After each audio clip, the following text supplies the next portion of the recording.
Citra baru saja lahir ke dunia. Tetapi bahkan tangisan pertamanya sudah dibayar dengan kenyataan pahit. Ibu kandungnya menyerahkannya kepada seorang perempuan asing. Awalnya, perempuan yang akan menjadi ibu angkatnya itu sama sekali tidak berniat menerima beban tersebut.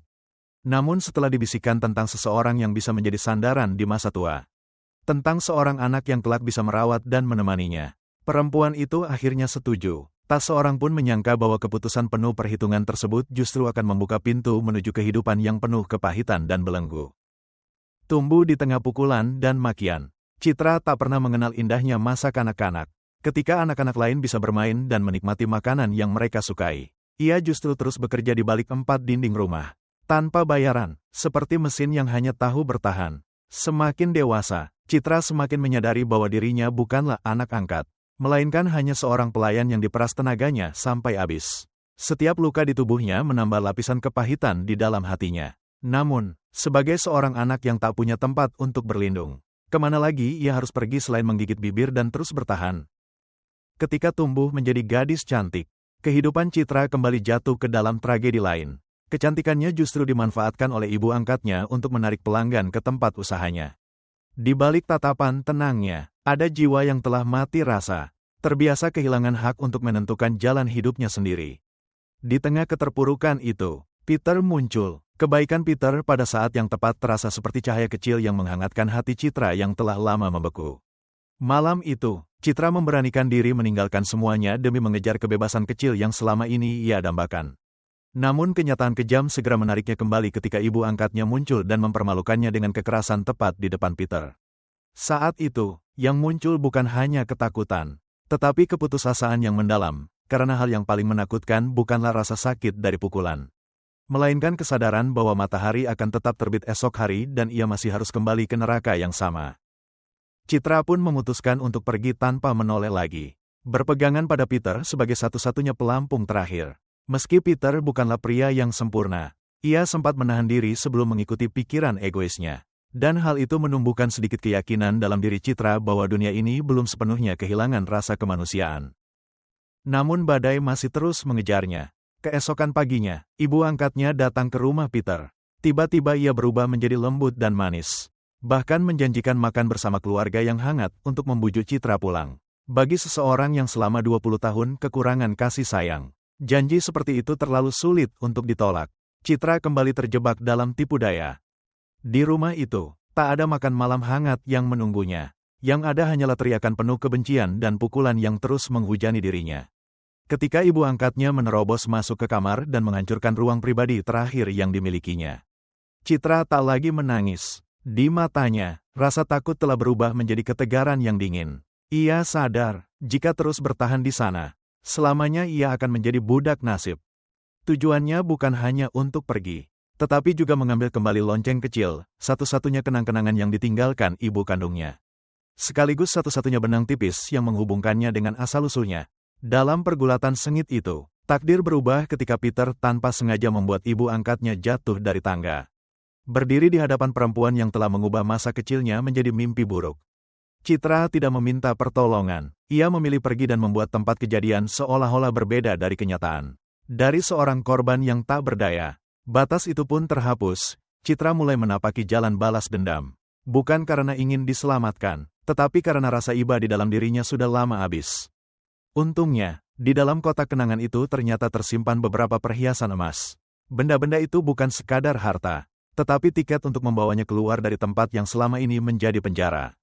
Bersama Peter, Citra berlari sepanjang malam menuju Bangkok dan memasuki dunia yang benar-benar baru. Apartemen mewah, gedung-gedung tinggi yang berkilauan di bawah cahaya kota untuk pertama kalinya. Citra menyentuh harapan. Namun gemerlap kota besar segera menunjukkan kenyataan pahit. Kebebasan sejati selalu menuntut harga yang mahal. Kemunculan Raka, pemilik apartemen yang tampan dan kaya raya, membuat Citra mulai memahami kekuatan uang. Disinilah perbedaan antara dirinya dan Peter mulai retak. Citra mendambakan kehidupan yang sempurna, bisa mengenakan pakaian indah, mengangkat kepala, dan tak pernah lagi hidup dalam ketakutan. Sementara Peter, dengan kondisi keuangan yang terbatas, hanya mampu memberinya rasa tidak berdaya dan rendah diri. Ketika Citra dihina oleh pegawai toko mewah, lalu melihat ketidakpuasan Peter yang kekanak-kanakan namun tak mampu berbuat apa-apa, ia akhirnya menyadari satu hal, pria ini mungkin mencintainya, tetapi tidak akan pernah mampu membawanya ke tempat penuh cahaya yang selama ini ia impikan. Dan kemudian Peter kembali membuat keputusan gegabah. Ia berniat mengambil sebuah barang tanpa membayar. Dengan bodohnya mengira cerita yang dibuat-buat akan cukup untuk mengelabui pegawai toko. Namun tipu dayanya segera terbongkar. Keduanya ditahan petugas keamanan. Bayangan polisi mulai mengancam. Begitu pula risiko terbongkarnya rahasia mengerikan tentang kejadian ibu angkat Citra yang jatuh dari tangga di kampung halaman. Manajer memberikan satu syarat, jika ingin masalah ini diselesaikan tanpa melibatkan pihak berwajib.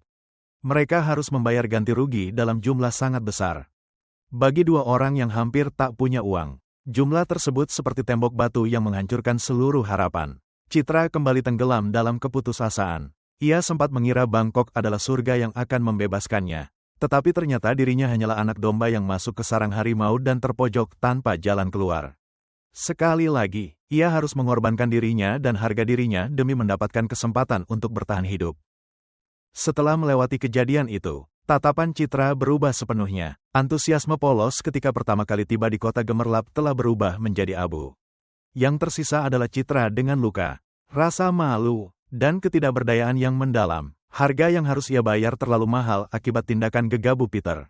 Inilah titik balik kejam dalam dirinya, semakin bergantung kepada Peter. Semakin besar kemungkinan dirinya menanggung semua masalah yang ditimbulkan pria itu. Balas dendam kekanak-kanakan Peter setelahnya tak mampu menghapus luka yang telah menempel di jiwa Citra. Kembali ke apartemen, bujukan Peter hanya mendapat sikap dingin darinya. Citra duduk diam, mengingat kembali 3 tahap dalam hidupnya, seorang anak yang ditinggalkan ibu kandungnya. Anak angkat yang terbelenggu dalam kehidupan penuh penderitaan. Dan kini menjadi kekasih seorang pria yang tak berdaya. 3 kali ia memberikan harapan. 3 kali pula ia mendapatkan kepahitan. Kekecewaan yang menumpuk perlahan mengubah cara pandangnya. Satu-satunya hal yang ia miliki sekarang hanyalah kecantikan dan kemampuannya menarik perhatian para pria. Ia tak lagi menginginkan kebebasan sedikit demi sedikit. Ia membutuhkan uang, status, dan seseorang yang cukup kuat untuk membawanya keluar dari dasar kehidupan. Di mata Citra, Peter kini adalah gambaran dari semua hal yang ia benci, kemiskinan, rasa rendah diri, dan hidup yang harus menghitung setiap keping uang. Pengorbanan kecil yang Peter banggakan sebagai bentuk hemat justru menjadi pukulan yang menghantam pikiran Citra. Selama 20 tahun, ia sudah hidup dalam 2 kata itu, berhemat. Ia sudah muak, sekarang ia ingin menghabiskan uang untuk membuktikan bahwa dirinya benar-benar hidup. Ketika Peter menyentuh harga dirinya dan berteriak bahwa ia akan mencari uang, Citra langsung mematahkan semangatnya. Dengan apa kamu mau mencari uang? Bahkan ketika sudah terdesak, kamu masih hanya bisa meminta kepada keluargamu. Pertengkaran itu membuat para tetangga mengeluh dan Raka, pemilik apartemen yang kaya raya, muncul. Namun justru pada saat Raka muncul, sebuah perhitungan dingin langsung muncul di benak Citra. Seseorang yang memiliki begitu banyak properti mewah pasti memiliki kekayaan luar biasa. Tatapan Citra pun berubah. Melihat tatapan penuh kekaguman itu tertuju kepada Raka, Peter merasa seperti ditusuk 1000 pisau. Namun Citra tak lagi peduli untuk menyembunyikannya. Ia terus terang mengakui ambisinya. Bukan karena mencintai Raka, tetapi karena ia melihat pria itu sebagai tangga untuk keluar dari dasar kehidupan. Bangkok bukan tempat bagi jiwa-jiwa yang hanya bermimpi. Untuk bertahan hidup, mereka membutuhkan uang. Citra resmi melepaskan sosok gadis yang menunggu diselamatkan dan mengenakan lapisan baru yang lebih tajam. Menggunakan kecantikannya sebagai senjata untuk membuka jalan bagi dirinya sendiri. Untuk mendapatkan uang, Peter diam-diam mendekati seorang perempuan tetangga dan perlahan kehilangan arah karena harga dirinya yang hancur. Sementara itu, Citra terpikat oleh gemerlap bar-bar mewah yang ia lihat di televisi. Ia berdandan cantik dan membawa Peter ke tempat penuh kemewahan dengan harapan bisa mendapatkan pekerjaan. Namun kecemburuan Peter yang tidak dewasa ketika seorang pria kaya mendekati Citra justru kembali membuat mereka harus membayar ganti rugi dalam jumlah besar. Cinta mereka bukan lagi tempat untuk bersandar, melainkan rantai yang terus menyeret keduanya ke jurang. Dalam keadaan terdesak, Peter akhirnya terjun ke bisnis barang terlarang. Uang kotor dengan cepat memberikan Citra kemewahan yang selama ini ia impikan. Namun kemewahan yang dibangun di atas ketakutan tak lama kemudian runtuh. Sebuah pengiriman yang gagal membuat Peter menanggung utang dalam jumlah besar. Tepat di hari ulang tahun Citra, melihat senyum penuh harapan di wajah Citra, Peter terpaksa menelan kepahitan dan mengakui kenyataan. Tatapan Citra langsung dipenuhi amarah. Yang ia takutkan bukan hanya kehilangan uang, Tetapi perasaan ketika impian mewah yang baru saja berada di depan mata kembali terlepas. Kemudian pandangan Peter jatuh pada gelang emas, satu-satunya kenang-kenangan yang ditinggalkan ibu kandung Citra. Benda yang selama ini menjadi bukti bahwa dirinya pernah dicintai seseorang di dunia ini. Citra sempat berusaha mempertahankannya mati-matian, bahkan menangis dan berteriak. Namun di hadapan jurang kebangkrutan dan penjara, ia terpaksa menyerah dan menggadaikannya. Gelang itu akhirnya terlepas dari pergelangan tangannya. Dan pada saat yang sama, ikatan perasaan terakhir yang menghubungkan Citra dengan Peter pun resmi terputus. Setelah kejadian itu, Peter kehilangan pekerjaannya. Sekali lagi, mereka berdua terjatuh ke dasar jurang kemiskinan dan kesulitan hidup. Kekurangan demi kekurangan mengikis kesabaran mereka, mengubah setiap momen tenang menjadi pertengkaran yang tak ada habisnya. Peter menyalahkan Citra karena terlalu boros. Sementara itu, Citra dengan pahit menyebut Peter tidak becus, bahkan tidak mampu memberinya tempat berlindung yang nyaman. Keduanya sama-sama membawa luka yang masih berdarah, tetapi tekanan hidup telah merampas kemampuan mereka untuk melihat penderitaan satu sama lain. Inilah tragedi terbesar mereka. Mereka tidak berhenti saling mencintai, tetapi mereka saling mencintai melalui seluruh luka terdalam yang mereka miliki. Peter ingin membuktikan harga dirinya sebagai seorang pria, sedangkan Citra dihantui ketakutan besar akan kemiskinan yang pernah menghancurkan hidupnya. Dua ketakutan itu bertabrakan seperti pecahan kaca, mengubah cinta menjadi sumber tekanan. Hingga akhirnya, dalam keputusasaan, Peter memilih kembali mendekati wanita tetangga demi mendapatkan uang. Saat Peter membawa pulang uang itu, Citra hanya menatapnya dalam diam. Sejak saat itu, retakan di antara mereka tak mungkin lagi diperbaiki. Bagi Citra, itu adalah pengkhianatan dan penghinaan terhadap harga dirinya. Namun bagi Peter, itu adalah pengorbanan. Ia rela menginjak martabatnya sendiri, melampaui segala batas hanya agar wanita yang dicintainya bisa terus bertahan hidup. Tragedi mencapai puncaknya ketika pengorbanan satu orang justru berubah menjadi tombak yang menusuk hati orang lainnya. Putus asa, Peter pergi setelah mendengar penolakan dingin dari Citra. Aku sudah tidak membutuhkanmu lagi. Namun sebelum benar-benar meninggalkan hidup Citra, Peter masih teringat pada gelang emas itu, pengorbanan terbesar yang pernah dilakukan Citra. Dengan nekat, ia menerobos masuk ke toko gadai untuk merebutnya kembali. Sebuah tembakan keras terdengar. Peter tersungkur. Pria polos itu, sampai detik terakhir hidupnya, bahkan tidak sempat mengembalikan gelang tersebut dengan tangannya sendiri kepada wanita yang dicintainya. Baru setelah Peter pergi untuk selamanya, Citra menyadari kehilangan yang begitu besar. Dengan tubuh gemetar, ia membuka kembali foto-foto lama mereka dan menyesali semua kata-kata kejam yang pernah ia ucapkan. Ia mencoba menelepon Peter, tetapi suara yang menjawab di seberang sana bukan lagi suara yang dikenalnya, melainkan polisi. Di lokasi kejadian, Peter terbaring tak bernyawa, namun tangannya masih menggenggam erat gelang emas itu. Peter gagal dalam banyak hal, gagal mencari uang, gagal melindungi wanita yang dicintainya, dan gagal mempertahankan cintanya sendiri. Namun hingga napas terakhirnya, ia tetap berhasil memenuhi satu keinginannya untuk Citra. Sayangnya, Citra baru menyadari semuanya ketika segalanya sudah terlambat. Namun tragedi belum berakhir, ketika mendengar desas-desus bahwa Peter memiliki rekan dalam kejadian tersebut. Naluri bertahan hidup membuat Citra ketakutan. Rasa kehilangan segera tertutupi oleh ketakutan akan masa depan. Ia buru-buru menyangkal semua hubungan dengan Peter, memblokir nomor telepon, lalu menghilang tanpa jejak.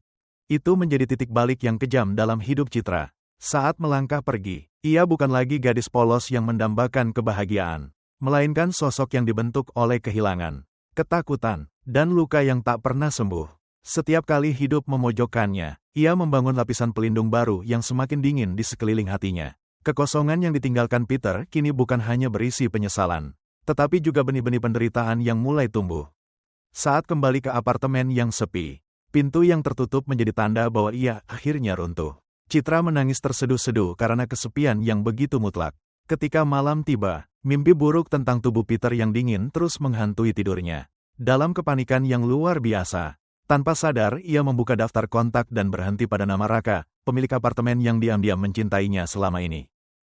Panggilan tengah malam dari Citra menjadi pelampung penyelamat baginya, tetapi sekaligus kesempatan emas yang selama ini ditunggu Raka. Keesokan harinya, Citra menceritakan sebuah kisah yang telah disusun dengan rapi, bahwa Peter membawa pergi gelang emas itu lalu menghilang. Raka marah demi dirinya, tetapi di balik kemarahan itu tersimpan secercah harapan yang kembali menyala. Citra mulai membereskan semua kenangan yang berhubungan dengan Peter. Sikap dingin itu bukan karena ia berhenti mencintai Peter, melainkan karena ia tahu bahwa jika terus hidup dalam masa lalu, dirinya akan hancur. Ia memilih bersandar pada Raka, seorang pria yang memberinya rasa aman, uang, dan perlindungan yang selama ini ia dambakan. Tidak ada lagi utang, tidak ada lagi ketakutan. Namun Citra tidak menyadari bahwa ia hanya sedang berpindah dari satu tragedi ke tragedi lainnya. Sikap posesif dan cinta yang berlebihan dari Raka akan segera berubah menjadi belenggu baru. Karena ada satu kenyataan yang diam-diam mereka bohongi sendiri, Citra mungkin bisa menyingkirkan foto-foto Peter. Tetapi hatinya akan selamanya tertinggal di tempat Peter mengembuskan napas terakhirnya. Masalah baru datang ketika ibu Raka tiba-tiba muncul. Tidak mengetahui siapa sebenarnya wanita itu, Citra bersikap keras hingga suasana langsung berubah tegang. Dengan nada tegas, sang ibu meminta mereka berpisah dan mengusir Citra dari rumah. Namun untuk pertama kalinya dalam hidupnya, Raka yang selama ini selalu patuh berani melawan ibunya demi membela wanita yang dicintainya. Menyadari bahwa perlawanan langsung hanya akan membuat putranya semakin menjauh, sang ibu segera mengubah strategi. Ia berpura-pura menerima hubungan mereka, bahkan mengundang Citra untuk tinggal bersama di rumah. Raka sangat bahagia, dan Citra pun mengira takdir akhirnya berpihak kepadanya. Namun ia tidak tahu bahwa saat itulah jebakan paling kejam mulai menutup rapat. Begitu memasuki rumah keluarga kaya tersebut, Citra segera kehilangan ilusinya. Ia tidak diperlakukan seperti calon menantu, melainkan dipaksa mengerjakan berbagai pekerjaan rumah, mulai dari yang ringan hingga yang paling melelahkan. Janji tentang kehidupan yang nyaman berubah menjadi kehidupan sebagai pembantu. Ia mengira telah menemukan tempat berlabuh, tetapi ternyata hanya menukar satu bentuk penderitaan dengan bentuk penderitaan yang lain. Pada malam hari, masa lalu terus menghantuinya dalam mimpi. Tanpa sadar, Citra menyebut nama Peter saat tidur. Raka mendengarnya, dan api cemburu yang membara langsung menyala. Ia tidak mampu menerima kenyataan bahwa wanita di sampingnya masih menyimpan kerinduan kepada seseorang yang sudah meninggal. Meski Citra buru-buru menenangkannya, saat Raka melihat foto latar ponsel Citra yang masih menampilkan dirinya bersama Peter, ia benar-benar kehilangan kendali dan menghancurkan ponsel itu dalam kemarahan. Citra terdiam membeku. Topeng kelembutan Raka akhirnya terlepas, memperlihatkan sifat posesif yang mencekik. Ia bukan hanya ingin mencintai Citra, tetapi ingin memiliki seluruh hidupnya. Memaksa Citra menghapus masa lalu dan menjadikannya satu-satunya pusat kehidupan. Keesokan paginya, bahkan sebelum kabut menghilang, Ibu Raka sudah menyeret Citra ke pasar. Dengan alasan ingin mengenalkannya pada usaha keluarga, ia justru memaksa seorang gadis yang pernah memimpikannya kehidupan mewah untuk melakukan pekerjaan berat. Di tengah bau amis dan hiruk-pikuk pasar, Citra kelelahan hingga akhirnya berpura-pura pingsan untuk melarikan diri. Saat itulah ilusi yang selama ini ia bangun benar-benar hancur. Raka bukan jalan keluar. Dan keluarganya juga bukan surga. Di pasar, ketika Citra hampir jatuh karena kelelahan, Yok, seorang pekerja, segera menahannya agar tidak terjatuh. Sebuah tindakan sederhana yang tanpa sengaja tertangkap oleh mata tajam calon ibu mertuanya. Saat itu juga, sang ibu mulai menanamkan fitnah ke telinga putranya tentang sikap genit Citra. Api cemburu kembali menyala. Raka bergegas ke pasar, menghajar Yok dengan brutal, lalu berbalik mengancam Citra. Rasa takut berubah menjadi perhitungan. Ketika Raka sadar dirinya sudah bertindak berlebihan dan mulai meminta maaf dengan nada lembut. Citra tidak menyia-nyiakan kesempatan itu. Ia memasang wajah lemah dan penuh kesedihan. Lalu dengan cerdik mengajak Raka pergi ke pusat perbelanjaan. Ia berhenti di depan sebuah butik mahal, tempat di mana dulu ia pernah dipandang rendah karena tidak punya uang. Hari ini, kartu bank milik Raka digesek, dan sikap para pegawai yang dulu meremehkannya langsung berubah 180 derajat. Keluar dari toko dengan tumpukan tas belanja bermerek, Citra merasakan kemenangan yang begitu memabukkan. Itu bukan sekadar kebahagiaan karena mendapatkan pakaian impiannya, tetapi juga manisnya kekuasaan dan uang, sesuatu yang mampu menghancurkan tatapan merendahkan dari orang lain. Citra sedang berubah. Ia bukan lagi korban yang hanya bisa bertahan, tetapi mulai belajar menggunakan kecantikan dan kemampuannya memengaruhi orang lain untuk merebut kembali apa yang selama ini dirampas oleh dunia darinya. Citra berdiri di bawah langit yang luas namun terasa menyesakan. Kebahagiaan singkat itu segera menghilang ketika bertemu tatapan tajam ibu mertuanya. Bagi wanita itu, setiap barang mewah yang dikenakan Citra adalah darah dan keringat putranya yang terkuras. Kebencian yang selama ini dipendam perlahan berubah menjadi rencana kejam. Ia berpura-pura meminta bantuan Citra untuk membersihkan altar mendiang suaminya. Lalu saat Citra lengah, Ia sengaja menjatuhkan benda persembahan hingga pecah berkeping-keping. Kebenaran memang tidak pernah mendapat tempat di rumah ini. Raka datang berlari, dan yang ia lihat hanyalah seorang ibu yang tampak tersakiti serta seorang calon istri yang dianggap tidak menghormati orang yang telah meninggal. Tatapan Raka langsung dipenuhi kekecewaan. Citra segera menyadari jebakan itu. Namun alih-alih berteriak membela diri, ia justru menangis. Dengan suara bergetar, ia mengakui bahwa dirinya ceroboh. Bahwa dulu ia terbiasa dilayani pembantu. Dan bahwa ia sudah berusaha sekuat tenaga karena takut dianggap malas. Air mata dan kelemahan yang ia tunjukkan tepat mengenai naluri Raka untuk melindunginya. Sekali lagi, Citra berhasil lolos dari bahaya. Namun, harga dari kedamaian semu itu adalah rasa sesak yang mencekik. Hasrat untuk bebas berkobar seperti api yang menjilat tubuh. Merindukan malam-malam penuh gemerlap lampu di bar. Merindukan perasaan bisa mengendalikan hidupnya sendiri. Citra menerima ajakan Yok untuk keluar mencari hiburan. Ia membuat Raka tertidur lelap, lalu diam-diam keluar dari rumah, sebuah taruhan yang mempertaruhkan nyawanya sendiri. Yang tidak ia ketahui, ibu mertuanya diam-diam sudah mengatur semuanya untuk membongkar topengnya. Dan saat Citra mengira dirinya sudah berhasil melewati badai, Raka tiba-tiba muncul tepat di belakangnya. Tatapan pria yang dulu begitu memanjakannya kini hanya dipenuhi kecurigaan dan amarah. Semua penjelasan menjadi sia-sia, pertengkaran pun berubah menjadi kekerasan. Raka mengurung Citra di kamar dan menginterogasinya layaknya seorang tahanan. Di balik pintu, sang ibu mertua berdiri mendengarkan dengan senyum puas di wajahnya. Tujuannya berhasil, membuat Citra menjadi musuh di mata putranya sendiri. Meringkuk di lantai yang dingin, Citra akhirnya menyadari kenyataan pahit, uang tidak bisa membeli kebebasan. Dan orang yang paling berjanji akan mencintainya justru bisa berubah menjadi mimpi buruk terbesar dalam hidupnya. Air mata malam itu bukan lagi untuk memohon belas kasihan. Itu adalah air mata kehancuran. Kepercayaan telah mati, digantikan oleh sesuatu yang jauh lebih pahit, kebencian. Keesokan paginya, Raka kembali dengan wajah lembut, membawa makanan dan mengucapkan penyesalan. Namun Citra tahu, permintaan maaf tanpa kebebasan hanyalah sangkar emas lainnya. Tepat saat itu, Ibu Raka menerobos masuk, menghina dan mengusirnya dari rumah. Kali ini, Citra tidak menangis. Dengan tenang ia membalas. Kalau seseorang dicintai, dirawat, dan diberi kehidupan yang lebih baik, apa perasaan itu benar-benar tidak berarti? Itulah jawabannya untuk sang ibu mertua, sekaligus pembelaan untuk dirinya sendiri. Bagi seorang anak yang sejak kecil hidup tanpa orang tua, cinta bukanlah sekadar perasaan, cinta adalah tempat berlindung. Dan saat ini, Raka adalah satu-satunya tempat berlindung yang ia miliki. Dengan sebuah tindakan perlawanan yang ekstrim, Citra sengaja menempatkan dirinya sebagai korban sempurna. Ia membawa luka di tubuhnya lalu berlari mencari Raka. Di hadapan banyak orang, ia gemetar, panik, dan memohon agar Raka tidak membawanya kembali ke rumah berhantu itu. Rencananya berhasil. Raka luluh, membawanya pergi dan memutuskan untuk menyewa sebuah apartemen agar mereka bisa hidup terpisah. Saat meninggalkan rumah, Citra menoleh dan memberikan senyum sinis kepada ibu mertuanya, sebuah pernyataan perang yang resmi dan tak mungkin ditarik kembali.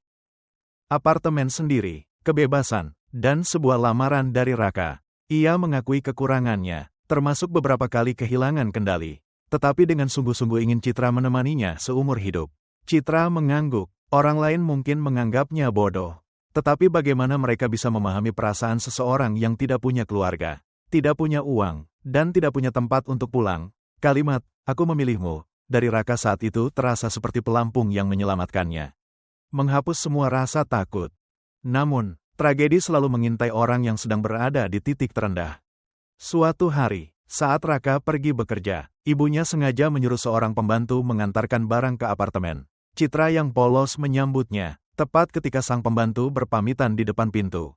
Raka tiba-tiba pulang. Kebetulan yang kejam itu langsung berubah menjadi kobaran api kecemburuan. Raka menerjang Citra seperti binatang buas. Kenangan mengerikan kembali menghantuinya. Dalam keadaan putus asa dan panik, Citra meraih benda di dekatnya untuk melindungi diri. Sang pembantu berusaha melerai. Pergulatan yang kacau itu berakhir dengan sebuah bunyi keras. Raka ambruk, darah mengalir di lantai. Pembantu itu ketakutan dan langsung melarikan diri. Citra berdiri terpaku di tengah ruangan. Dalam kepanikan yang luar biasa, usaha cerobohnya untuk menyelamatkan Raka tidak berhasil. Hanya dalam beberapa detik, denyut nadi Raka berhenti. Pria terakhir yang mengulurkan tangannya untuk melindunginya kini telah tiada. Peter sudah pergi. Kini Raka, dua pria, dua waktu yang berbeda, tetapi keduanya meninggalkan lubang kehilangan yang begitu besar dalam hidup Citra. Ia berdiri di sana, di tengah genangan darah yang belum mengering, menyadari bahwa sekali lagi dirinya tidak memiliki apa-apa, kehilangan orang yang mencintainya. Bahkan kehilangan dirinya sendiri. Sejak saat itu, tragedi Citra resmi memasuki babak baru yang jauh lebih kejam. Ia bukan lagi gadis muda polos yang hanya mendambakan rumah untuk berlindung, melainkan seorang wanita yang memikul begitu banyak luka, ketidakadilan, dan pertanyaan tanpa jawaban. Siapa yang telah mendorongnya sampai ke titik ini? Siapa yang mengubah cinta menjadi mimpi buruk? Dan siapa yang memaksanya belajar menggunakan air mata, kelemahan, serta tipu muslihat untuk melindungi dirinya sendiri? Citra tidak terlahir sebagai wanita yang penuh perhitungan. Hanya saja, hidup terus mendorongnya ke dalam pilihan-pilihan yang tidak memiliki jalan keluar yang benar-benar baik. Rasa sakit yang menumpuk selama bertahun-tahun akhirnya membeku menjadi kebencian. Ia tidak lagi berjuang hanya untuk bertahan hidup, ia mulai berjuang untuk merebut kembali setiap bagian hidupnya yang telah direnggut. Saat ia mengira sudah berhasil keluar dari malam yang mengerikan itu, ibu mertuanya tiba-tiba muncul. Dalam kepanikan, Citra bergegas ke kamar mandi untuk membersihkan semua jejak dan berusaha tetap tenang. Ketika tidak ada lagi jalan keluar, Lita, tetangganya, datang mengulurkan tangan. Namun kebaikan itu ternyata tidak gratis. Lita melihat sesuatu yang berharga pada diri Citra, kecantikannya. Lita membawanya kepada Siun, seorang bos terkenal di dunia gelap. Bagi Lita, ini adalah sebuah transaksi. Sementara bagi Citra, ini adalah pilihan antara terus diinjak-injak atau masuk ke sarang harimau demi mencari jalan untuk bertahan hidup. Terpesona sejak pandangan pertama, Siun langsung menerimanya. Dengan bantuan Lita yang merawat dan mendandaninya, Citra terkejut melihat kecantikannya sendiri di depan cermin. Untuk pertama kalinya, ia menyadari bahwa kecantikan bisa menjadi senjata dan dirinya tidak harus selamanya menjadi orang yang hanya menerima nasib. Namun, ia belum sadar bahwa masuk ke dunia Siun hanyalah berpindah dari sangkar kayu ke sangkar emas yang jauh lebih mewah. Di klub malam, kecantikannya yang mencolok membuat Citra menjadi duri bagi para wanita lain. Ia sengaja ditekan, bahkan dipermalukan di depan umum. Namun Citra yang sekarang sudah tidak mau menundukkan kepala. Ia menahan rasa sakit dan diam-diam mengingat setiap wajah. Sikap cerdas dan tajam itu justru semakin membuat Siun puas. Ia segera menaikkan posisi Citra. Citra mulai berpikir bahwa uang dan kekuasaan mungkin bisa membantunya mengusir bayang-bayang masa lalu. Namun, mimpi itu segera hancur. Siun sudah memiliki seorang wanita berpengaruh di sisinya, Mary. Alih-alih memperjelas hubungan mereka, Siun justru sengaja mengadu kedua wanita itu dalam persaingan kejam demi mendapatkan perhatiannya. Lebih buruk lagi, Siun tidak pernah menganggap Citra sebagai manusia. Ia memaksanya melakukan berbagai hal yang merendahkan hanya untuk hiburan, menjadikan penderitaannya sebagai tontonan murahan. Citra akhirnya menyadari, uang tidak bisa membeli kebebasan. Uang hanya membuat sangkar terlihat lebih indah, tetapi tidak pernah membuka pintunya. Hari demi hari, harga dirinya semakin terkikis. Ia mulai takut karena tidak lagi mengenali dirinya sendiri di depan cermin. Tepat saat itulah, seorang pria muncul. Ia adalah adik Siun sekaligus seorang petugas yang bertugas memberantas peredaran narkoba. Berbeda jauh dari kakaknya yang kejam, ia memperlakukan Citra dengan sopan dan penuh hormat, membantunya ketika berada dalam masalah, merawatnya saat lelah, atau sekadar mengantarnya pulang setelah bekerja. Perhatian sederhana itu justru menjadi cahaya hangat yang menerangi hati Citra yang telah lama membeku.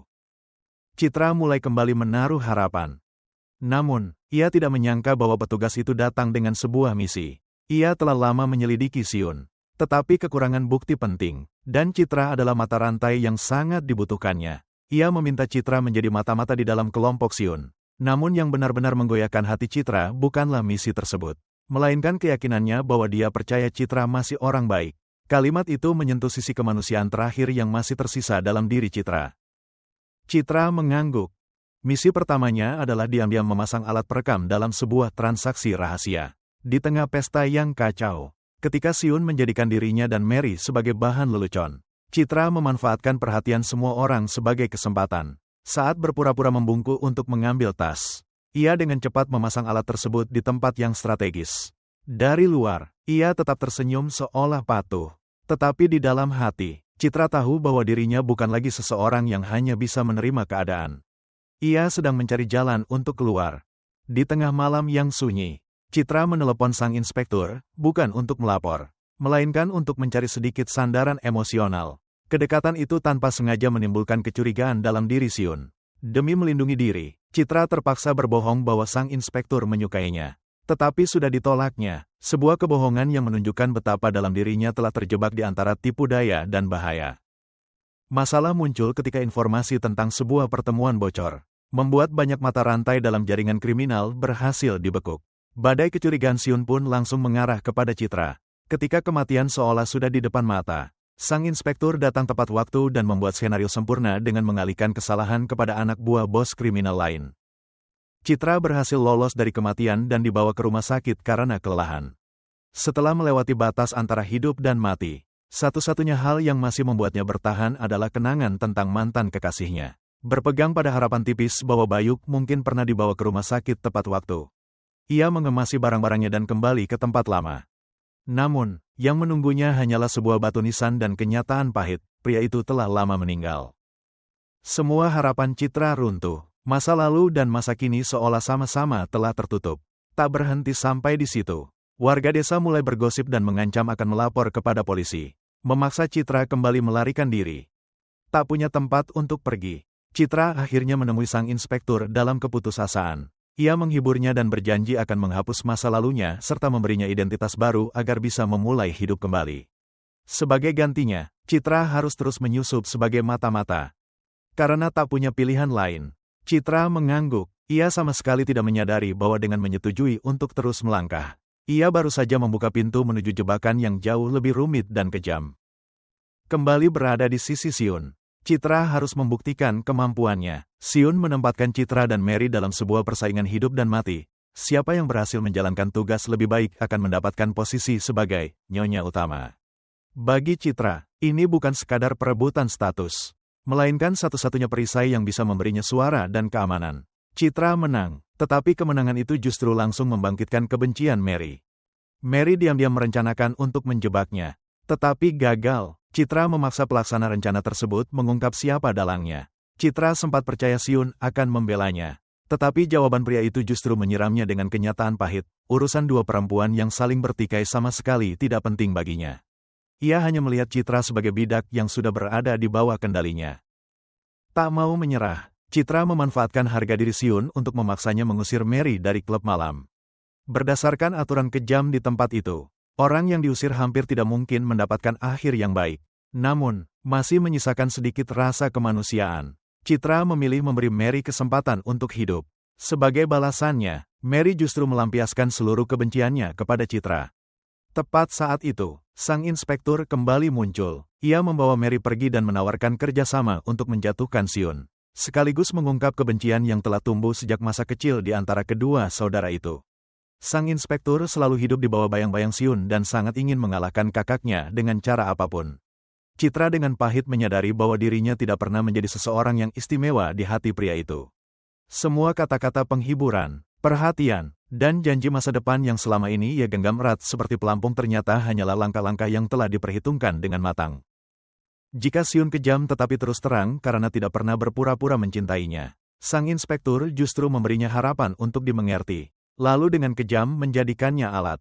Ia membantu Citra mendapatkan identitas baru untuk menyelesaikan masalah masa lalunya. Seolah-olah memberinya kebebasan, padahal sebenarnya justru mempererat tali kendali atas dirinya. Kemunculan Jo, perempuan yang memiliki kekuasaan sebenarnya di balik klub malam sekaligus istri Siun di atas kertas, membuka jalan keluar baru bagi Citra.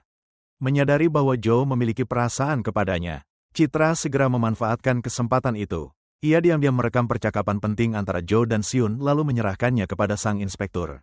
Namun kali ini, Citra tidak lagi membutuhkan janji kosong. Ia membutuhkan uang. Bagi Citra, uang bukan sekadar materi, melainkan rasa aman yang tidak pernah ia miliki sejak kecil. Ketika sang inspektur ragu, Jo justru menawarkan sesuatu yang sangat nyata, uang, kekuasaan, posisi sebagai pengelola klub malam, serta keuntungan yang sangat besar. Menyadari bahwa cinta hanyalah sebuah ilusi, Citra akhirnya resmi berpihak kepada Jo. Dalam acara serah terima yang mewah, Citra mengenakan gaun indah dan berdiri di posisi yang dulu hanya bisa ia pandang dari kejauhan. Ia menenggelamkan diri dalam mencari uang dan menjaga jarak dari sang inspektur. Meski sang inspektur berusaha menariknya kembali dengan kelembutan, Citra kini sudah cukup sadar untuk merasa curiga. Demi mendapatkan kepercayaan dari pihak yang berada di belakangnya, ia berpura-pura menemukan alat penyadap dan memperingatkan bahwa operasi sang inspektur adalah sebuah jebakan. Namun, Citra tidak menyangka bahwa dirinya justru sedang masuk ke dalam jebakan yang jauh lebih besar. Orang-orang yang menjadi pelindungnya telah membawa kabur seluruh uang dalam jumlah besar. Lalu memberinya sejumlah uang hadiah, sambil memintanya menyimpannya kembali di klub malam agar tidak menarik perhatian. Mereka menjadikan Citra kambing hitam yang sempurna. Keesokan harinya, ketika mengetahui ada orang yang menyergap sang inspektur di dalam mobil, sisi kemanusiaan Citra berhasil mengalahkan rasa takutnya. Ia diam-diam menelepon untuk memperingatkan sang inspektur hingga pria itu berhasil menyelamatkan diri. Namun tak lama kemudian, polisi menyerbu klub malam dengan tuduhan pencucian uang. Orang-orang yang selama ini ia percaya telah menghilang tanpa jejak. Hanya meninggalkan satu pesan dingin, Asteris tanggung sendiri akibatnya, Asteris. Dalam keputusasaan, Citra bergegas mencari uang cadangan, satu-satunya bukti terakhir bahwa dirinya masih berharga, tetapi brankas itu sudah kosong. Di luar, suara sirene polisi terdengar semakin dekat.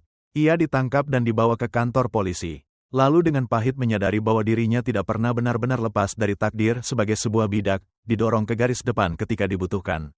Lalu dibuang tanpa belas kasihan ketika permainan berakhir. Di dalam sel yang dingin, Citra menanggung gelombang amarah dan merasa dirinya lebih terzalimi daripada siapapun di dunia ini. Namun di saat tergelap itu, sang inspektur kembali muncul seperti seorang penyelamat. Berkat informasi yang sebelumnya ia berikan, Citra dipertimbangkan sebagai informan dan berhasil lolos dari hukuman berat. Ia kemudian dibawa ke villa mewah milik sang inspektur, tempat yang dulu Citra kira akan menjadi persinggahan damai setelah melewati begitu banyak penderitaan. Namun hidup seolah tidak pernah berhenti mempermainkannya. Begitu memasuki rumah itu, Citra perlahan menyadari noda yang tersembunyi di balik kemewahannya. Kemunculan Mary, orang yang dulu menjadi saingannya dalam pertarungan hidup dan mati, langsung merobek tirai ilusi tersebut. Sang inspektur ternyata tidak hanya memiliki Citra. Ia mengumpulkan banyak perempuan untuk tinggal di bawah satu atap, menjadikan perasaan seperti hadiah yang bisa dibagikan kepada siapa saja. Bagi Citra, cinta harus dibangun dengan kesetiaan dan rasa hormat. Namun bagi sang inspektur, apa yang ia sebut cinta, sebenarnya hanyalah alat untuk mempertahankan kendali. Di tengah cahaya lampu yang berkilauan dan tawa palsu dalam pesta villa, Citra berdiri sendirian di sudut ruangan. Dengan air mata yang terus mengalir, ia merasa benar-benar sendirian. Semua yang pernah ia pertaruhkan, semua luka yang pernah ia tanggung, dan harapan untuk memulai hidup baru ternyata hanya lelucon kejam dari takdir. Di tengah kegelapan itu, Bayu, vokalis utama band, diam-diam memberikan sapu tangan kepada Citra. Sebuah kebaikan kecil di tengah lautan kekejaman itu menjadi secercah cahaya yang langka. Citra menggenggam sapu tangan tersebut sepanjang malam, terus terjaga sambil memikirkan satu pertanyaan, Asteris jika cinta bisa dibagi kepada banyak orang. Lalu apa sebenarnya nilainya, Asteris? Ketika Citra memberanikan diri meminta untuk pergi, sang inspektur langsung menunjukkan sifat aslinya. Ia dengan tegas merampas kebebasan Citra dan menyatakan bahwa setelah masuk ke tempat ini, Citra akan selamanya menjadi miliknya. Meski terus meyakinkan bahwa Citra adalah orang yang paling istimewa, sang inspektur tetap diam-diam menempatkannya di bawah pengawasan ketat. Saat usaha Citra untuk melarikan diri secara diam-diam gagal, ia kembali dengan sikap lembut dan manis, senjata paling berbahaya yang membuat Citra, karena masih memiliki perasaan kepadanya, kembali bimbang. Namun ilusi itu hancur ketika perempuan-perempuan lain mengungkap rahasia masa lalu sang inspektur. Kebiasaannya mengumpulkan para perempuan bukan berasal dari perasaan cinta, melainkan dari rasa rendah diri yang terbentuk sejak kecil karena selalu berada di bawah bayang-bayang kakaknya. Siun, karena tidak mampu mengalahkan Siun dengan kekuatannya sendiri, ia beralih mengumpulkan perempuan-perempuan di sekitar mereka sebagai trofi untuk meyakinkan dirinya bahwa ia memiliki kekuasaan. Citra terdiam. Ia mengira dirinya adalah satu-satunya yang dipilih. Tetapi ternyata ia juga hanya sebuah bidak dalam persaingan tersembunyi antara kedua bersaudara itu. Yang lebih menyakitkan, perempuan-perempuan lain justru menerima kehidupan tersebut karena merasa aman dan nyaman. Mereka memandang Citra dengan tatapan iri. Sementara Citra melihat rumah itu seperti sangkar emas yang menyesakkan. Keretakan mencapai puncaknya ketika salah seorang perempuan mengetahui bahwa kegagalan operasi sebelumnya berkaitan dengan Citra. Seluruh amarah sang inspektur pun dilampiaskan kepadanya. Tekanan fisik dan mental yang ia alami akhirnya memaksa Citra untuk benar-benar terbangun dari ilusinya. Saat berhadapan dengan sang inspektur, Citra tidak lagi berpura-pura patuh. Ia merobek seluruh topengnya. Pria itu tidak pernah menyelamatkannya. Ia hanya memanfaatkan perasaan dan janji-janji kosong untuk menjadikannya orang yang menanggung semua risiko. Seseorang yang benar-benar mencintainya tidak akan pernah mendorongnya ke dalam bahaya lalu berdiri di luar sambil mengambil keuntungan. Dengan pahit, Citra mengakui bahwa dulu ia membiarkan dirinya dikendalikan karena ia membutuhkan uang, satu-satunya hal yang nyata dan masuk akal dibandingkan janji-janji kosong setelah berkali-kali dikhianati. Di sebuah bar tempat sang inspektur membawa seluruh kelompok, Citra tanpa sengaja bertemu kembali dengan Bayu. Kehadirannya terasa seperti pelampung terakhir bagi Citra. Meski terus diawasi oleh anak buah sang inspektur, Citra diam-diam menggunakan tatapan putus asa dan berbagai isyarat untuk meminta pertolongan. Didorong oleh sifat baiknya, Bayu beralasan kembali ke villa untuk mencari sapu tangan miliknya. Saat mata mereka bertemu, Citra tahu bahwa Bayu sudah memahami maksudnya. Dengan cepat, Citra menuliskan pesan permintaan tolong di sapu tangan dan mengatur pertemuan untuk melarikan diri. Tepat saat itu, sang inspektur muncul dengan rasa curiga yang mulai meningkat.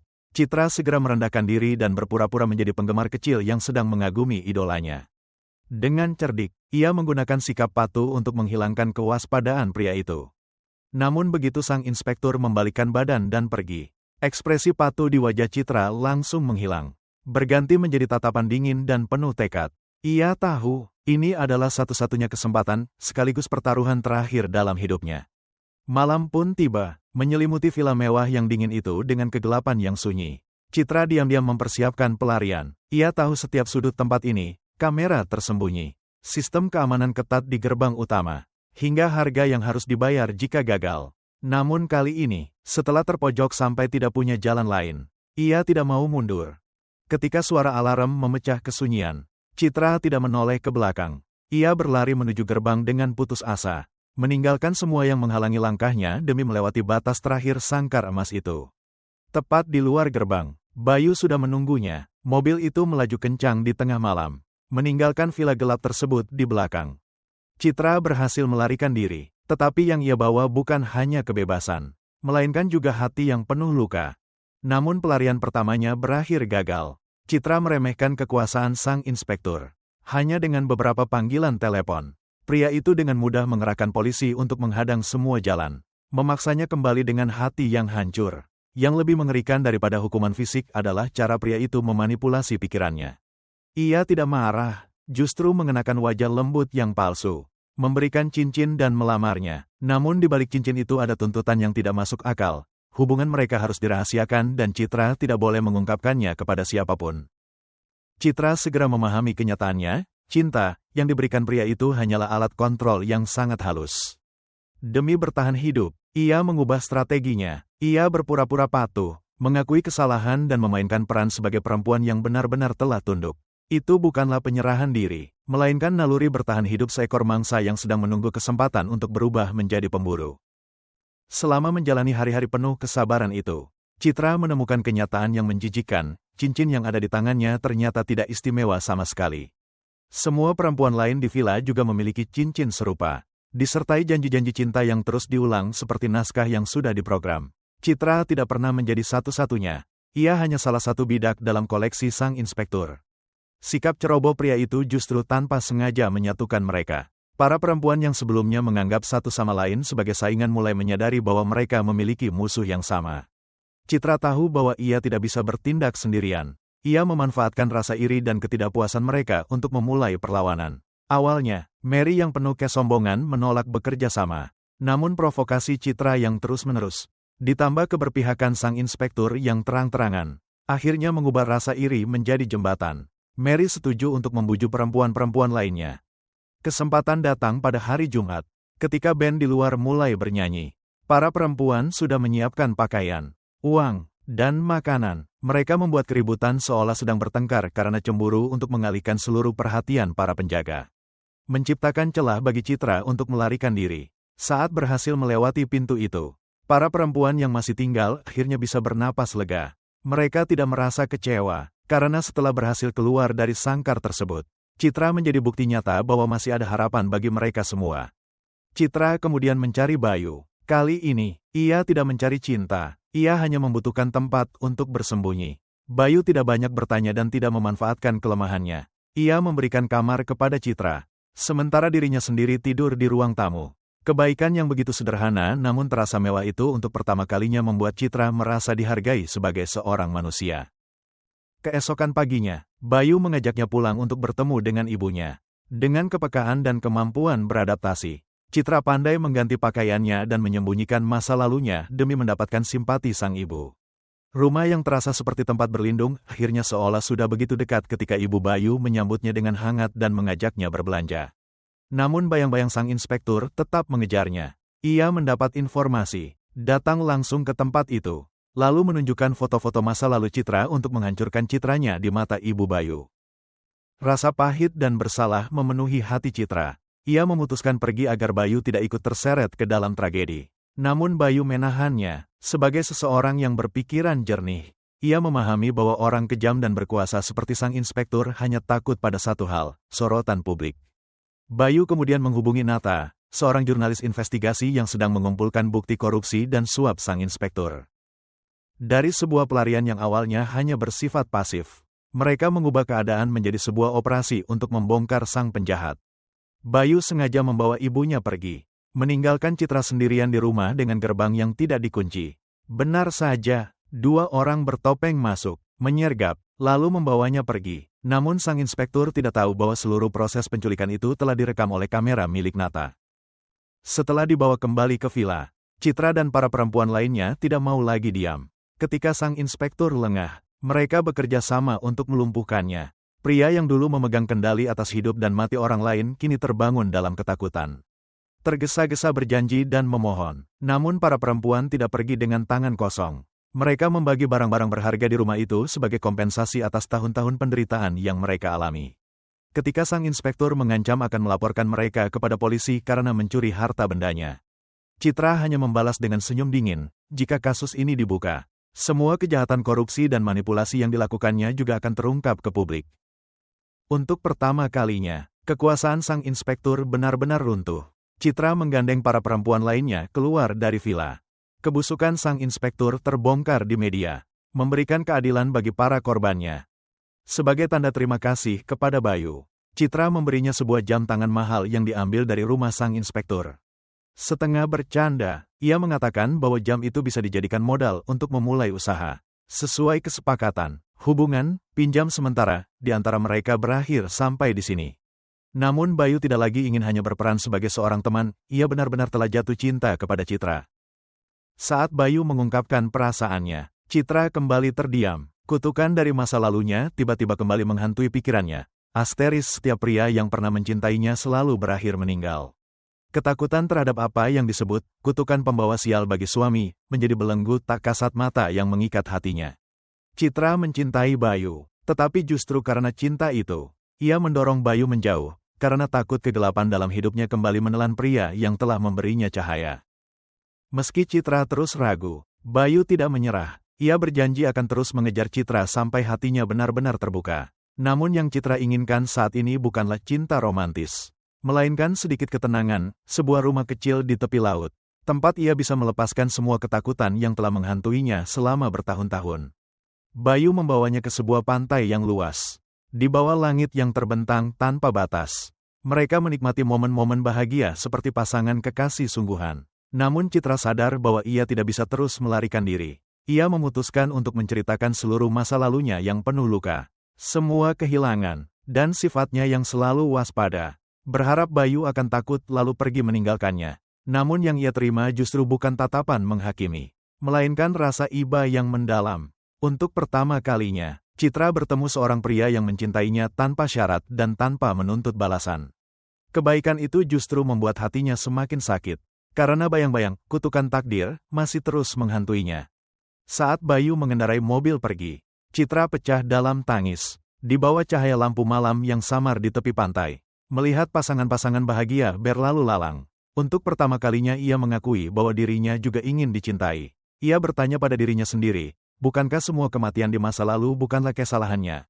Yang sedang mencekik masa depannya bukanlah takdir, melainkan ketakutan yang ia ciptakan sendiri. Batas tipis itu akhirnya runtuh. Citra mengangkat telepon dan menghubungi Bayu. lalu setuju menjadi kekasihnya, sebuah keputusan yang menandai titik balik ketika ia akhirnya mengizinkan dirinya sendiri hidup demi kebahagiaannya. Namun badai segera datang, ketika ketakutannya terhadap kutukan pembawa sial bagi suami belum mereda. Ibu Bayu langsung turun tangan. Ia menganggap Citra sebagai pembawa sial dengan masa lalu yang rumit. Meski mendapat penolakan keras dari ibunya, Bayu tetap menggandeng tangan Citra dan pergi bersamanya. Perlindungan itu membuat Citra terharu sekaligus takut. Khawatir suatu hari Bayu juga akan menghilang seperti orang-orang sebelumnya. Tak berhenti di situ, Ibu Bayu menemui Nata, mantan kekasih Bayu. Dengan manipulasi psikologis, ia menyentuh harga diri Nata dengan secara tidak langsung menekankan bahwa meski Nata memiliki banyak kelebihan, di mata Bayu ia tetap kalah dari Citra. Harga diri yang terluka dan ketakutan Ibu Bayu kehilangan putranya membuat Nata berubah dari seseorang yang awalnya hanya berdiri di luar menjadi sosok yang penuh ambisi. Nata memutuskan ikut dalam pertarungan bukan hanya untuk mendapatkan kembali mantan kekasihnya, tetapi juga untuk menjatuhkan Citra. Ia menggunakan kata-kata tajam untuk merendahkan Citra, menjadikan dirinya sebagai gambaran kehidupan sempurna yang belum pernah bisa Citra miliki. Ibu Bayu kemudian mengatur sebuah acara doa bersama di kuil, sengaja menciptakan kesempatan agar Nata dan Bayu berdiri berdampingan di tengah kesalahpahaman sang biksu senior. Namun Bayu dengan tegas menolak perasaan Nata dan menegaskan bahwa Citra adalah satu-satunya pilihannya. Setelah ditolak dengan keras, Nata menggunakan alasan wawancara untuk mengungkit masa lalu Citra di depan Bayu demi mempermalukannya. Kali ini, Citra tidak mundur. Ia dengan tenang mengakui sisi gelap masa lalunya yang terpaksa ia jalani. Bukan untuk membela diri, melainkan untuk menunjukkan bahwa ia telah berhasil bertahan dengan kuat. Kejujuran itu membuat Nata terdiam, tetapi sekaligus mendorong konflik antara kedua perempuan tersebut ke titik puncaknya. Ketika memahami cinta Bayu yang begitu tulus dan penuh penerimaan, cinta yang mampu menerima bahkan luka masa lalu, Citra memutuskan untuk memulai kembali hidupnya. Ia mendaftar untuk kembali bersekolah hingga jenjang SMA dan bercita-cita melanjutkan ke perguruan tinggi agar bisa menentukan masa depannya sendiri. Namun, tepat pada hari ia hendak menyerahkan berkas pendaftaran, Ibu Bayu justru membawa mereka berdua ke sebuah kuil untuk menemui seorang kenalan yang katanya bisa meramal nasib. Orang itu ternyata adalah Ibu Raka, pria yang pernah sangat mencintai Citra, tetapi telah meninggal dunia. Amarah pun meledak. Ibu Raka menyerang Citra lalu membawanya ke makam putranya. Di sana, sebuah kenyataan yang begitu kejam terungkap. Raka ternyata sempat sadar kembali setelah menjalani perawatan dalam waktu lama. Hal pertama yang ia lakukan tetaplah melindungi Citra, dan ia terus menunggunya hingga mengembuskan napas terakhir. Kenyataan bahwa Citra tidak sempat berada di sisi Raka pada saat-saat terakhir hidupnya menjadi luka yang begitu dalam di hatinya. Ia memang tidak membunuh Raka, tetapi keterlambatan itu berubah menjadi rasa bersalah yang begitu berat, sebuah hukuman tak kasat mata yang terus menghimpit hatinya. Tragedi ini sebenarnya tidak dimulai dari kematian Raka, melainkan dari prasangka sempit orang-orang dewasa. Ibu Raka membenci Citra dan secara membabi buta menjadikannya sumber dari segala penderitaan. Tanpa menyadari bahwa justru kesalahpahaman yang ia ciptakan sendiri telah mendorong kehidupan anak-anak mereka ke jalan buntu. Kebencian mampu membutakan seseorang, membuat mereka sibuk mencari pihak yang bisa disalahkan daripada berani melihat seluruh kenyataan. Untungnya, Bayu tidak pernah goyah. Ia dengan tegas berdiri di sisi Citra, menjadikan dirinya sebagai pelindung untuk menjaganya dari luka yang sengaja diberikan oleh ibunya sendiri. Dipaksa memilih antara kasih sayang kepada ibu dan cinta kepada Citra, Bayu tetap menggenggam tangan Citra, memahami dilema yang dihadapi kekasihnya. Citra memilih untuk mengalah. Ia mengusulkan agar mereka menyewa rumah sendiri di dekat sana supaya Bayu tetap bisa merawat ibunya. Namun, Bayu berharap Citra mau tinggal bersama mereka, percaya bahwa waktu akan membuat ibunya menyadari betapa tulusnya hati Citra. Demi Bayu, Citra bersedia merendahkan ego. Ia bangun pagi untuk pergi ke pasar, memasak makanan yang disukai sang ibu, dan perlahan membangun impian mereka tentang sebuah rumah tangga yang utuh. Namun, kehadiran Nata menghancurkan semuanya. Di depan banyak orang, Nata menghina Citra dan kembali mengungkit masa lalunya yang penuh penderitaan. Tekanan yang selama ini dipendam akhirnya mencapai batas. Citra pun melawan, membuat pertikaian semakin memanas. Bukannya melindungi calon menantunya, Ibu Bayu justru menjadikan omongan orang sebagai alasan untuk pergi tinggal di kuil. Berharap tekanan itu akan membuat putranya meninggalkan Citra. Terjebak di antara dua perempuan paling penting dalam hidupnya, Bayu pun hancur dan menenggelamkan diri dalam alkohol. Melihat orang yang dicintainya menderita, Citra menyalahkan dirinya sendiri sebagai sumber segala kesengsaraan. ia diam-diam mengemasi barang-barangnya dan pergi tanpa mengucapkan selamat tinggal. Berharap jarak akan mengembalikan kedamaian hidup Bayu bersama ibunya. Namun, Bayu tidak menyerah. Mengingat impian sederhana Citra, sebuah rumah kecil di tepi pantai, ia segera pergi mencarinya. Saat melihat Citra turun ke air laut yang dingin, seolah ingin menggunakan rasa dingin itu untuk menekan rasa sakit di hatinya. Bayu panik dan segera menghampirinya. Saat itu ia sadar, jika mereka benar-benar saling mencintai, melarikan diri hanya akan membuat luka semakin dalam. Mereka pun memutuskan untuk menghadapi semuanya bersama dan segera mendaftarkan pernikahan. Saat memegang surat nikah di tangannya, Citra terharu, percaya bahwa setelah melewati begitu banyak badai, kebahagiaan akhirnya datang mengetuk pintu. Namun, itu ternyata hanyalah ketenangan singkat sebelum badai yang jauh lebih besar. Dalam perjalanan pulang, Bayu kehilangan konsentrasi karena terlalu sibuk memberi kabar bahagia kepada ibunya. Sebuah kecelakaan dahsyat langsung merenggut nyawanya. Citra terbangun di rumah sakit dan harus menghadapi kenyataan pahit melalui amarah ibu Bayu serta cerita getir dari seorang perawat. Dengan bantuan tongkat penyangga, ia mendatangi rumah Bayu dalam keputusasaan. Namun, yang menunggunya bukanlah rasa iba, melainkan pintu yang dibanting di hadapannya. Barang-barangnya dilempar keluar, serta kutukan kejam dari ibu mertuanya. Di mata wanita itu, Citra bukanlah istri yang dicintai Bayu, melainkan pembawa sial yang membawa malapetaka. Puncak kepedihan terjadi pada hari pemakaman. Citra hanya ingin menyalakan dupa untuk memberikan penghormatan terakhir kepada suaminya yang baru saja menggenggam tangannya. Tetapi ia justru diusir. Setelah semua orang pergi, barulah ia diam-diam masuk untuk menyalakan dupa. Sambil memeluk sapu tangan, satu-satunya kenang-kenangan yang masih tersisa, dan menggenggam surat nikah yang tintanya bahkan masih terasa baru. Citra pun menangis terseduh-seduh. Kembali ke rumah sakit, Citra harus menghadapi kenyataan yang begitu pahit. Tagihan rumah sakit sebesar 130.000 baht menumpuk seperti gunung. Tragedi itu mencapai titik terendah ketika Citra sadar bahwa ia bukan hanya kehilangan sandaran terbesar dalam hidupnya, tetapi juga harus menghadapi seluruh akibat pahit ini seorang diri. Keputusasaan membuat Citra benar-benar terpuruk. Namun, takdir belum mengambil semuanya darinya. Lita, teman sekamar lamanya, mengulurkan tangan dan membawanya pulang untuk dirawat. Selama waktu yang cukup lama, Citra hanya terbaring seperti bayangan tanpa jiwa. Gadis yang dulu dipenuhi harapan akan sebuah keluarga kini hanya menyisakan kehampaan di dalam dada. Untuk menarik sahabatnya keluar dari keterpurukan, Lita membawanya ke beberapa bar. Namun, hati yang telah hancur tentu tidak mudah dibuka kembali. Citra hanya mencari alkohol untuk menenangkan rasa sakitnya. Dalam keadaan mabuk itulah ia bertemu Pip Pao, seorang pria yang mengaku sebagai pencari bakat. Melihat bakat seni yang tersembunyi di balik sikap acuh Citra, ia menawarkan kesempatan untuk masuk ke dunia hiburan. Jika cinta tidak bisa menyelamatkannya, maka uanglah yang harus ia miliki dengan cara apapun. Mengikuti Pip Pao memasuki dunia akting, Citra harus berhadapan dengan sutradara Den, seorang pria berpengalaman yang memiliki banyak aturan tak tertulis dan penuh perhitungan. Melihat keinginan Citra untuk mengubah hidupnya, Den sengaja mengubah audisi menjadi sebuah transaksi yang tidak pantas. Namun, ia salah menilai Citra. Citra justru mengubah semua luka yang mengoyak hatinya menjadi bahan untuk berakting. Ia dengan sengaja memerankan sosok perempuan yang realistis dan dingin. Lalu mematahkan permainan Dan dengan tegas, ia datang untuk mencari uang. Bukan untuk menjadi mainan siapapun. Penampilan luar biasa itu membuat Citra mendapatkan peran utama. Tetapi kebahagiaannya tidak berlangsung lama. Kekuasaan sebenarnya berada di tangan Dao, kekasih dan sekaligus putri dari keluarga terpandang yang memiliki pengaruh di stasiun televisi. Film debut Citra selesai diproduksi di tengah ketakutan bahwa Dao akan membungkam karirnya. Citra bahkan datang langsung ke rumah Dao untuk meminta maaf. Namun, Dao memilih cara balas dendam yang jauh lebih dalam, jika ingin membuat seseorang jatuh dengan keras. Angkat dia setinggi mungkin terlebih dahulu.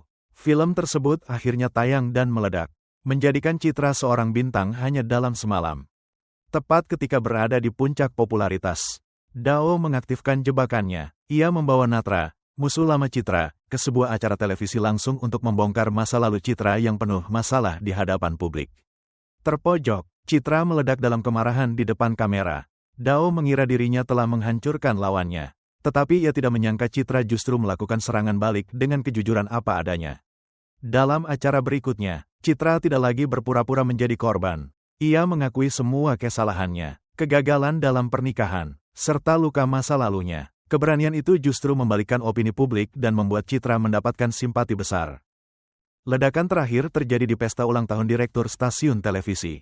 Kemunculan Citra yang terlambat namun memukau menarik perhatian Braca, seorang investor yang sangat berkuasa. Cahaya ketenaran tidak mampu menyembuhkan luka yang membusuk di dalam hati Citra. Guncangan berikutnya muncul ketika Citra tanpa sengaja melihat foto dirinya di kamar pribadi Pip Pao. Seluruh kepercayaannya runtuh setelah mengetahui bahwa manajer yang selama ini ia anggap terhormat, diam-diam membuat kontrak yang penuh tipu daya untuk menguasai seluruh uang yang ia dapatkan dengan susah payah. Kali ini Citra tidak lagi bersembunyi dalam ketakutan. Ia langsung menuntut penjelasan. Namun, yang muncul adalah wajah asli Pip Pao yang licik. Ia mengancam, menggunakan kekerasan, dan memaksa Citra membayar sejumlah uang yang sangat besar jika ingin keluar dari sangkar yang telah ia buat. Namun, Citra bukan lagi mangsa yang mudah ditelan. Di tengah pertengkaran, ia diam-diam menyalakan siaran langsung. Semua tindakan mengancam dan perilaku buruk Pip Pao terbongkar di hadapan ribuan penonton. Keadaan semakin kacau ketika istri dan anak Pip Pao melihat semuanya melalui layar dan datang ke sana. Impian keluarganya runtuh, dan Pip Pao menjadi kalap mengejar putrinya. Di tengah kekacauan itu, Citra diselamatkan oleh para penggemarnya. Namun, ketika polisi tiba, Pip Pao sudah meninggal. Kutukan sebagai pembawa kematian suami kembali menghantui Citra. Namun, ketika istri Pip Pao yang kini sendirian datang untuk mengembalikan uang yang pernah dirampas suaminya, Citra justru membuat keputusan tak terduga. Melihat anak yang ketakutan itu, ia teringat pada masa kecilnya sendiri yang penuh kesulitan. Kejamnya kehidupan belum mampu sepenuhnya menghilangkan sisi baik dalam dirinya. Citra mengembalikan seluruh uang tersebut kepada anak itu. Ia memang sangat menginginkan uang, tetapi bukan uang yang membawa penderitaan bagi seorang anak. Badai ini belum selesai, masalah lain sudah datang, dan ditangkap karena terlibat dalam jaringan perjudian online. Dan Citra ikut terseret ke dalam skandal tersebut. Semua merek yang bekerja sama dengannya berbalik pergi. Setelah setengah tahun hidup dalam ketidaktenaran, Citra menerima undangan untuk tampil di talk show milik Natra. Ia tahu betul acara itu adalah jebakan agar Mary dan Natra bisa menyindir serta mempermalukannya. Tetapi Citra tetap datang, sebab bagi seorang bintang hiburan, dilupakan publik jauh lebih menakutkan daripada skandal. Dalam siaran langsung, menghadapi berbagai sindiran tajam, Citra akhirnya meledak. Ia tidak lagi menahan diri dan membongkar seluruh sisi kotor Mary di hadapan jutaan penonton. Rating acara melonjak drastis, dan pertikaian itu berubah menjadi perang media besar-besaran hingga Lita harus turun tangan untuk menarik Citra keluar dari situasi tersebut. Lelah menghadapi pertikaian tanpa akhir, Citra teringat pada Braca, mantan menteri berpengaruh yang pernah tertarik kepadanya. Ia pun dengan tegas menerima undangannya. Citra mengenakan pakaian paling mewah yang dimilikinya dan melangkah melewati gerbang kediaman Braca.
Seolah memasuki dunia yang sama sekali berbeda, dunia tempat uang dan kekuasaan mampu membengkokkan segala aturan.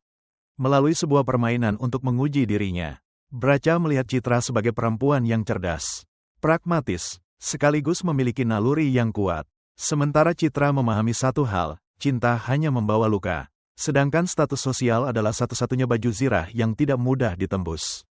Braca melamarnya, Citra memberikan satu syarat, Braca harus menikahinya secara sah dan memberinya status yang jelas. Ia tidak mau menjadi simpanan yang disembunyikan.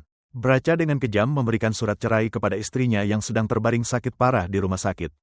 Di bawah tekanan kekuasaan, sikap dingin suaminya, serta nasihat putranya untuk melepaskan, wanita malang itu akhirnya menahan air mata dan menandatangani surat tersebut.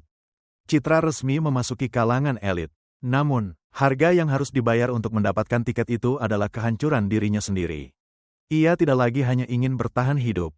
Ia ingin menang. Dari gadis kecil yang dulu hanya mendambakan sebuah keluarga, Citra telah berubah menjadi perempuan dingin yang menggunakan ketenaran dan sisi gelapnya sendiri untuk membuktikan kepada dunia, tidak ada seorang pun yang bisa menjatuhkannya lagi. Pernikahan Citra dan Braca berlangsung di bawah tatapan penuh rasa ingin tahu dari kalangan elit. Namun, di balik gemerlap tersebut tersimpan kepahitan yang lain. Citra memasuki keluarga terpandang itu dengan harapan menemukan sandaran dalam hidupnya. Ia pernah percaya bahwa kemewahan dan kekuasaan dapat menutupi masa kecilnya yang penuh ketidakstabilan dan kekurangan rasa aman. Namun, semakin dalam ia tinggal di rumah mewah yang terasa suram itu, semakin pahit ia menyadari bahwa status tidak selalu membawa kebahagiaan. Braca menjalani kehidupan tertutup, kesepian, dan hanya berfokus pada perawatan penyakitnya. Konflik memuncak ketika putra Braca mulai bersikap melewati batas terhadap Citra. Menyadari perilaku aneh putranya, mantan istri Braca semakin membenci Citra dan menuduhnya sebagai sumber segala malapetaka. Suatu hari saat berjalan-jalan, Citra melihat seorang ibu yang memperlakukan anak kecilnya dengan kasar. Rasa iba yang pahit dari masa kecilnya kembali muncul, membuat Citra langsung turun tangan. Rekaman kejadian itu kemudian viral dan ditayangkan di televisi. Braca segera memanfaatkan kesempatan tersebut. Ia mendirikan sebuah yayasan amal untuk anak-anak dan menyerahkan pengelolaannya kepada Citra. Sekali mendayung, dua tujuan tercapai, membersihkan citra masa lalu sang istri sekaligus menjadikannya sosok yang sempurna untuk mendukung kampanye politik yang akan datang. Citra mengira dirinya akhirnya benar-benar berhasil memasuki dunia kaum elit. Namun, pukulan yang jauh lebih kejam ternyata sudah menantinya. Mantan istri Braca kembali memasang jebakan, menjadikan Citra korban dalam sebuah skandal yang direkayasa bersama Zom. Di tengah keterkejutan dan kemarahan, Citra kembali mendapat guncangan yang lebih besar. Mantan istri Braca mengeluarkan dokumen asli pendaftaran pernikahan. Ternyata seluruh proses perceraian sebelumnya hanyalah kepalsuan. Pernikahan Citra secara hukum tidak pernah sah. Semua status dan kedudukan yang selama ini ia banggakan ternyata hanyalah sebuah sandiwara yang kejam. Braca, pria yang ia anggap sebagai tempat berlindung terakhir, sengaja menyembunyikan kebenaran untuk menjadikannya pion yang patuh dalam permainan kekuasaan. Citra melepas cincin pernikahannya dan mengembalikan benda berkilau yang mewah namun terasa begitu dingin itu. Ia pergi bukan karena menyerah pada keinginannya, melainkan karena sadar bahwa selama ini ia telah kehilangan jati dirinya sendiri.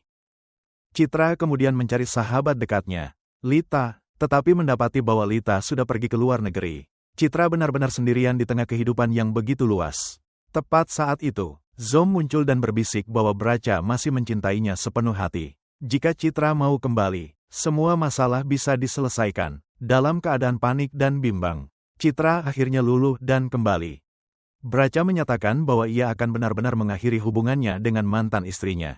Keesokan paginya, Citra tanpa sengaja mendengar percakapan mengerikan antara Braca dan Zom. Demi membuka jalan bagi pernikahan baru, Braca memutuskan untuk menyingkirkan mantan istrinya dengan cara yang tidak meninggalkan jejak. Citra diam-diam menemui mantan istri Braca dan mendesaknya agar segera membawa putranya meninggalkan negara itu. Wanita tersebut terkejut. Orang yang selama ini paling ia benci ternyata justru menjadi satu-satunya orang yang mengulurkan tangan untuk menyelamatkan dirinya dan putranya. Meski belum mampu menghilangkan kebenciannya, ia dengan getir menyadari bahwa selama ini ia telah salah menilai Citra. Namun, harga dirinya tidak mengizinkannya untuk melarikan diri. Braca dan Zom tetap melanjutkan rencana untuk mencelakai mantan istri Braca. Situasi segera lepas kendali ketika Zom berkhianat demi menyelamatkan dirinya sendiri. Braca melawan dalam keputusasaan, sementara mantan istrinya akhirnya jatuh di tengah perang ambisi mereka. Citra bergegas datang dan hanya sempat menyaksikan akhir yang tragis. Sebelum mengembuskan napas terakhir, Braca mengerahkan sisa tenaganya untuk menatap Citra dan berbisik agar ia bisa hidup bahagia. Tidak berhenti sampai di situ.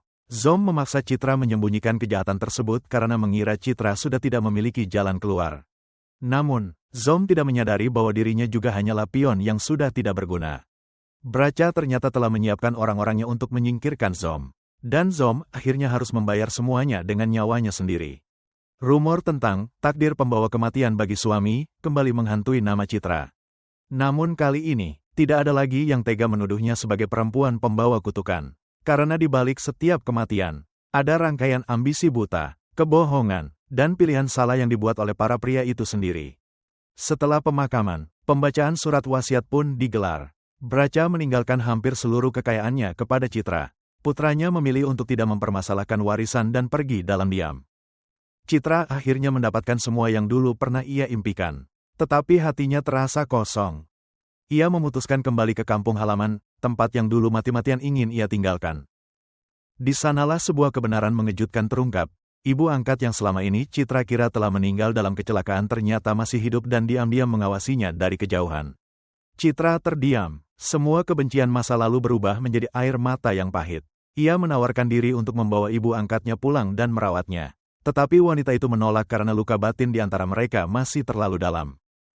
Tanpa memaksa, Citra diam-diam membersihkan kembali rumah tua tempat ia pernah tinggal saat kecil. Sebelum pergi, ia meninggalkan sejumlah uang, jumlah yang sama dengan uang yang dahulu diminta ibu angkatnya sebagai imbalan untuk membebaskannya. Bukan untuk melunasi utang, melainkan sebagai cara untuk perlahan menutup luka dan ikatan emosional yang telah berlangsung seumur hidup. Melihat pemberian itu, ibu angkatnya terisak. Ia mungkin bukan seorang ibu yang sempurna, tetapi kasih sayangnya kepada Citra ternyata tidak pernah benar-benar padam. Setelah ditinggalkan suaminya karena menderita penyakit serius, Lita membawa anaknya pulang ke kampung dan menitipkannya kepada satu-satunya orang yang ia percaya sebelum akhirnya meninggal dunia. Citra dengan haru memeluk anak itu dan memasangkan gelang kenang-kenangan milik ibu kandungnya ke kaki sang anak. Saat itulah, Citra resmi menerima peran sebagai seorang ibu. Perjalanan penuh badai Citra akhirnya benar-benar berakhir. Dulu ia percaya bahwa dirinya membutuhkan pria kaya untuk menyelamatkan hidupnya. Ia percaya uang adalah satu-satunya ukuran kebahagiaan. Ia juga percaya bahwa ketenaran akan membuat orang-orang yang meremehkannya akhirnya tunduk. Namun pada akhirnya, hal yang selama ini ia cari ternyata begitu sederhana, sebuah rumah yang damai.